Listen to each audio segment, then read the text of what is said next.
এখনই একেবারে বলা কঠিন, কিন্তু আমরা মনে করেন যে আমরা যেহেতু আমাদের খুব বেশি দেরি নেই আসলে, হ্যাঁ সেটা কিন্তু আমরা যে প্রসেসটার মধ্যে ছিলাম, আমরা জাতীয় নাগরিক কমিটি করেছি বা মনে করেন বৈষম্য বিরোধী ছাত্র আন্দোলনের বিভিন্ন জায়গায় কমিটি করা হয়েছে, সেই জায়গা থেকে দেখা গেছে অনেক রকমের লোক এসেছে, কিন্তু গত 6 মাসে আমরা কিন্তু একটা ফিল্টারিং প্রসেসের মধ্যে দিয়েও যেতে পেরেছি যে কত মানুষ আসছে, তাদের মধ্যে আসলে কার কীরকম ভূমিকা, কে কীরকম কাজ করতে পারে, তো সেই জায়গাগুলোও কিন্তু আমাদের রেডি। সো আমরা সেই জায়গা থেকে আমরা যেটা করছি এই মোমেন্টে আমাদের সারা বাংলাদেশের সাংগঠনিক সফর চলছে, সাংগঠনিক সভা হচ্ছে, আমরা কিভাবে দলটা শক্তিশালী করতে পারি লোকাল জায়গায়, কারণ একটা দল মানে তো শুধু জাস্ট 6 মাস পরে নির্বাচনের বিষয় না, এটা একটা লং লাস্টিং এফেক্ট থাকতে হবে। ফলে শুরুতে আসলে যেই বীজ আমরা বপন করব সেটা থেকেই আসলে গাছটা আসবে, গাছটা বড় হবে আর কি, সেটাই আসলে ডিপেন্ড করবে যে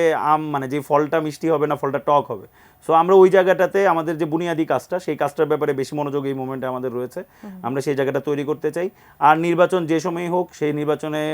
পার্টিসিপেট আমরা বাকি বাংলাদেশে যেভাবে রাজনৈতিক দলগুলো পার্টিসিপেট করে আমরাও পার্টিসিপেট করব, এবং শুধু পার্টিসিপেট না, আমরা সেটার জন্য আমাদের নিজস্ব যে প্রস্তুতি, যদি ডিসেম্বরে নির্বাচন হয় সেই নির্বাচনে কি আপনারা অংশগ্রহণ করবেন? যদি ডিসেম্বরে নির্বাচন হয় সেই নির্বাচন, আমরা তো প্রথমেই বলছি আমরা একটা নির্বাচনমুখী দল, আমরা সকল নির্বাচনেই নিশ্চয়ই অংশগ্রহণ করব, কিন্তু আমাদের যেই ডিসেম্বর আসার আগেই, আমি যদি ভুল করে না দেখি এখনও আমাদের কাছে অনেকখানি সময় বাকি,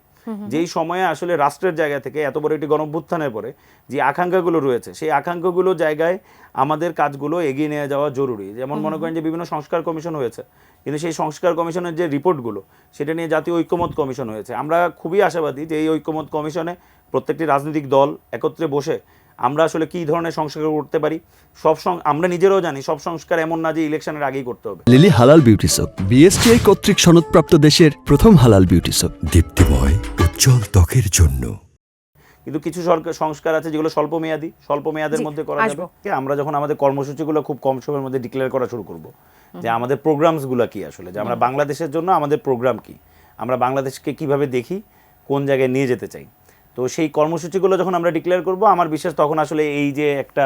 কনফিউশন যে জায়গাগুলোতে রয়েছে, এই কনফিউশনগুলোও আসলে কমে যাবে। আর আরেকটা বিষয় হলো খুব সিম্পল, এই যে আমাদের দিকে নানান রকম প্রশ্ন আসছে, যেমন সাপোজ মনে করেন ফিনান্সিয়াল বিষয় নিয়ে প্রশ্ন আসছে বা নানান রকমের বিষয় নিয়ে প্রশ্ন আসছে, এই প্রশ্নগুলোকে কিন্তু আমরা স্বাগত জানাই, কারণ আমরা মনে করি যে আমরা আসলে আমাদের যে এক্সপিরিয়েন্স, আমরা যতখানি আসলে এক্সপিরিয়েন্স, তার থেকে আসলে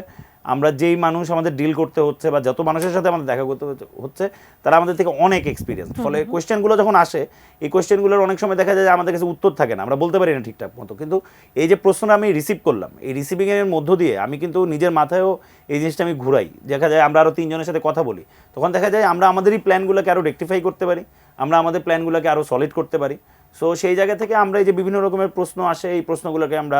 সাধুবাদ জানাই।